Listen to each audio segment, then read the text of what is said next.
आज हम ऐसे विषय पर बात करने वाले हैं जिसका असर हमारे घर, हमारी रसोई और हमारी रोजमर्रा की जिंदगी पर पड़ता है, और वह विषय है गैस और ऊर्जा की सच्चाई। पिछले कुछ समय से बहुत से लोग यह सवाल पूछ रहे हैं, क्या भारत में गैस की कमी हो रही है? क्या एलपीजी सिलेंडर महंगे होते जा रहे हैं? क्या आने वाले समय में भारत को एनर्जी क्राइसिस का सामना करना पड़ सकता है? इन सवालों का जवाब समझने के लिए हमें थोड़ा पीछे जाना होगा और यह समझना होगा कि हमारे देश में गैस की सप्लाई कैसे काम करती है। दोस्तों, भारत आज दुनिया की सबसे तेजी से बढ़ती अर्थव्यवस्था में से एक है। हमारे देश में करोड़ों लोग हर दिन एलपीजी गैस का इस्तेमाल करते हैं, रसोई में खाना बनाने के लिए, छोटे उद्योगों के लिए और कई जगह पर फ्यूल के रूप में भी। लेकिन एक सच्चाई बहुत कम लोग जानते हैं, भारत अपनी जरूरत की पूरी एनर्जी खुद नहीं बनाता। असल में भारत को अपनी एनर्जी जरूरत का एक बड़ा हिस्सा दूसरे देशों से इंपोर्ट करना पड़ता है। यही कारण है कि जब भी दुनिया के एनर्जी मार्केट में बदलाव आता है तो उसका असर भारत पर ही पड़ता है। अब सवाल यह है कि गैस की कीमतें बढ़ती क्यों है? इसके पीछे कई कारण होते हैं। सबसे पहला कारण इंटरनेशनल क्रूड ऑयल प्राइस। जब दुनिया में क्रूड ऑयल की कीमत बढ़ती है तो एलपीजी और फ्यूल की कीमत भी बढ़ने लगती है, क्योंकि एलपीजी का उत्पादन भी क्रूड ऑयल प्रोसेसिंग से जुड़ा होता है। दूसरा कारण ग्लोबल डिमांड। जब दुनिया में एनर्जी की मांग बढ़ जाती है तो सप्लाई पर दबाव बढ़ने लगता है, और जब डिमांड ज्यादा हो तो सप्लाई कम हो तो कीमतें बढ़ना स्वाभाविक हो। तीसरा कारण ट्रांसपोर्टेशन और लॉजिस्टिक कोड।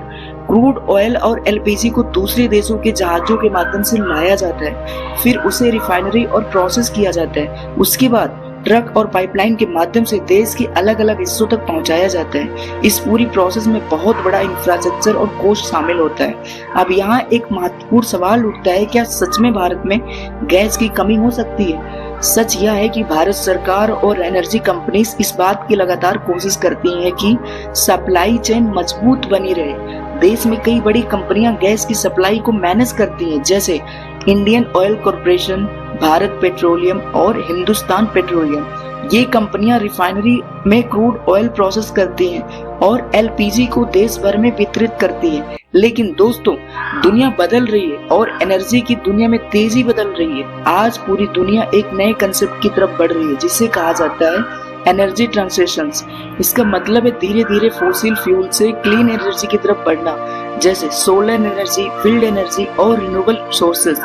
भारत भी इस दिशा में तेजी से कदम बढ़ा रहा है। देश में बड़े बड़े सोलर प्लांट लगाए जा रहे हैं, नई पाइपलाइन बिछाई जा रही है, एनर्जी और इंफ्रास्ट्रक्चर को मजबूत किया जा रहा है। लेकिन इसके बावजूद एक बात हमेशा याद रखनी चाहिए, एनर्जी को अनलिमिटेड रिसोर्स नहीं है। अगर हमें इसे बिना सोचे समझे इस्तेमाल करते रहेंगे तो भविष्य में चुनौतियां पैदा हो सकती है। इसलिए आज के समय में एनर्जी कन्वर्शन बहुत ज्यादा जरूरी हो गया है। छोटी छोटी आदतें भी बड़ा फर्क ला सकती हैं, जैसे बिना जरूरत गैस जलाकर छोड़ना, फ्यूल का सही इस्तेमाल न करना और एनर्जी रिसोर्स को बचाना। दोस्तों, एनर्जी सिर्फ फ्यूल नहीं है, यह हमारी इकोनॉमी है, हमारी इंडस्ट्री है, हमारी डेली लाइफ की बैकबोन है।